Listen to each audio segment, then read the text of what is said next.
Hi Luke, so Luke Wood from GGP, editor of GGP. Thank you for joining us for another one of our Fit Show family instalments. How are you? You okay? Very well, thank you. Yes, yeah, I'm all good. Thanks, mate. Good.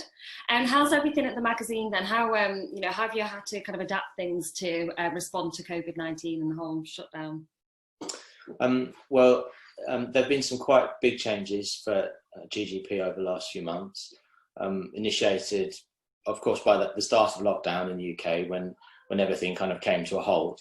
And in the first week or so, with businesses across all sectors essentially scrambling to deal with the situation, the knee-jerk reaction for quite a few was to suspend or postpone marketing and advertising spend.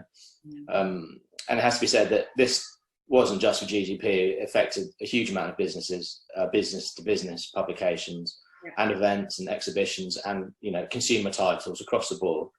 But as part of the Mark Allen Group, which is one of the largest specialist publishing companies in the UK, we were able to react very quickly to the initial situation and continue to communicate almost on a daily basis using Zoom and Teams, which I think everyone's now uses as second nature, to ensure we're able to keep producing the magazine and to ensure that we were best placed to continue to deliver information to an industry that was suddenly presented with this hugely disruptive event. As it happens, the April issue of the mag, which was our first lockdown issue, had already been scheduled for a new look and a fresh redesign, and we were able to introduce that.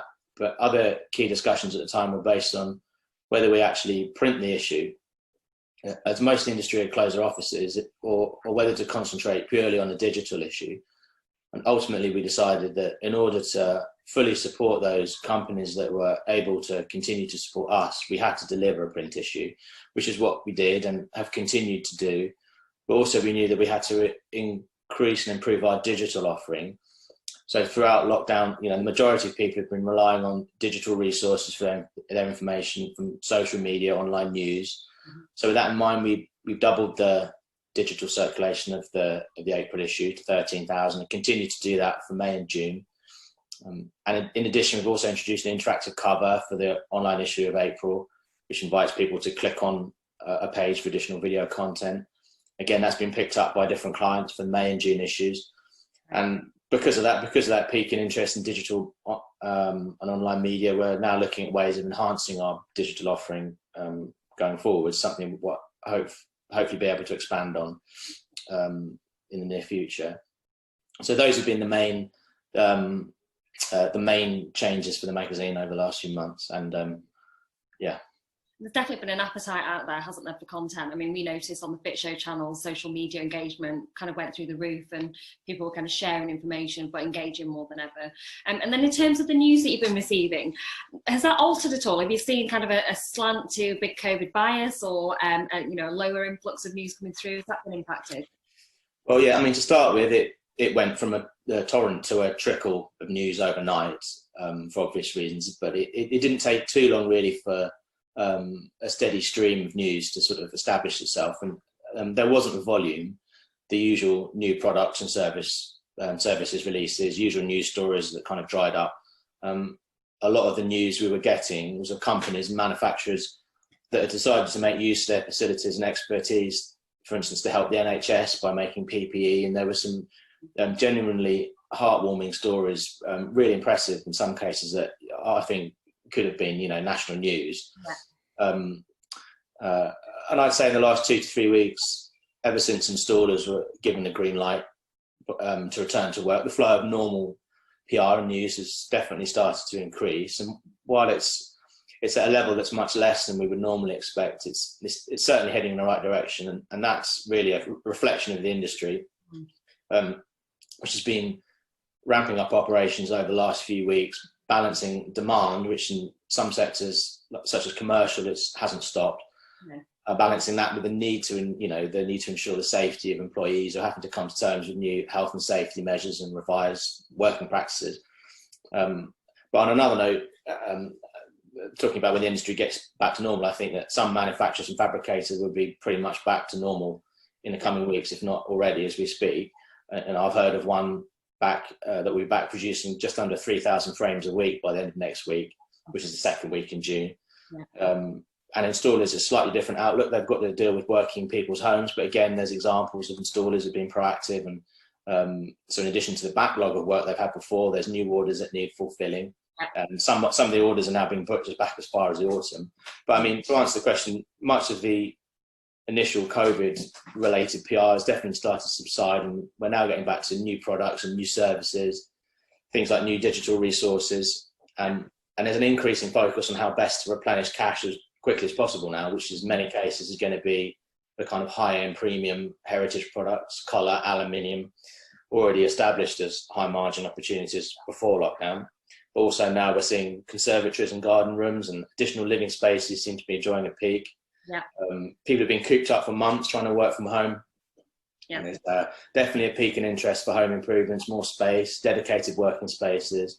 Actually, this morning I read that Google searches for conservatories at an all-time high. So great for installers as well, because they don't have to worry about going into the home for that one. So that's kind of a good win for installers. So yeah, we're getting back to the normal. Not at peak yet, but it's definitely heading in the right direction. No, and it feels like it's moving quickly as well. I think just as quickly as everything's shut back down, it feels like we're going to kind of have that same kind of speed moving back into hopefully to fully operational. Hopefully, really interesting as well to see all those stats around online searches. And I think with the uncertainty around summer holidays and people just spending so much time at home, maybe those projects that have been put off or been on the back burner definitely come through to fruition. So hopefully that'll help us ride this wave back to recovery. Yes. Yeah. And then in terms of the Fit Show timeline, obviously we postponed the 2020 show to 2021 anyway before the COVID crisis, and we're quite confident that the new timeline will actually sit perfectly in terms of helping the market get back to full speed and recovery, and that it's really going to come at a crucial time for the industry to help everybody reconnect. And what are your thoughts on that? Well, I think as long as we don't get another wave of the virus over winter, so fingers crossed, that doesn't happen. I think the timing for Fit Show 2021 is just going to be fantastic. It's always difficult to predict future with 100% accuracy, but if we avoid slipping into a full-blown or long-term recession, and I've read that Bank of England and ONS forecasts are predicting a 14% contraction in the economy this year, but those same forecasts also suggest the economy will rebound by 15% next year, reaching a pre-virus peak by some point in the summer. So hopefully a case of short-term pain, long-term gain. And with that in mind, the Fit Show is going to be perfectly timed, because you're going to want to be there. You're going to want to see the products, the latest products. And of course, you're going to be in an exhibition full of companies that have survived COVID-19. So these are going to be the businesses that have weathered the storm and most likely will be stronger for it. So these are going to be the guys that you want to do business with ultimately. And also, fingers crossed, we'll be able to get closer than 2 meters to each other by then. And I think that given this industry is such a social one, I think it'd be worth coming along just for some pent up socializing. You might even get a few larger than normal hangovers, I think, on the Thursday morning, possibly. We'll have to wait and see. Yeah, great. I completely agree. And then in terms of, so looking at the whole industry, Fit Show, how everybody's responded, I mean, do you think there's things we could have done differently? Are there learnings already, or do you think we could? Well, it's a hard one, I think, because it's a classic answer. Hindsight is a wonderful thing. And I think many will look back and wonder if they could have done something better or differently. But I think that's the case often. Whatever happens, people will evaluate what they've done. But I think with that in mind, I think there are plenty of companies in the industry that have shown themselves to be, quick thinking, agile, positive. But there are many more that have switched off, retreated, stuck their head in the sand, essentially. And it's these companies that will probably now be wondering where all their customers have gone, why their competitors, ones that have remained proactive or increased their activity, they've suddenly disappeared off into the distance. And I think those ones are going to be the ones that are going to be thinking we should have done something differently. But I know some people are going to be thinking, well, I'm a trade magazine editor. I'm going to say you should all keep going and keep up the marketing spend. But the evidence is clear to see now that we're coming out of lockdown, that those that have kicked on kept going as best they can are reaping the benefits now, whether that's a healthy order book or new customers that have been let down by other suppliers.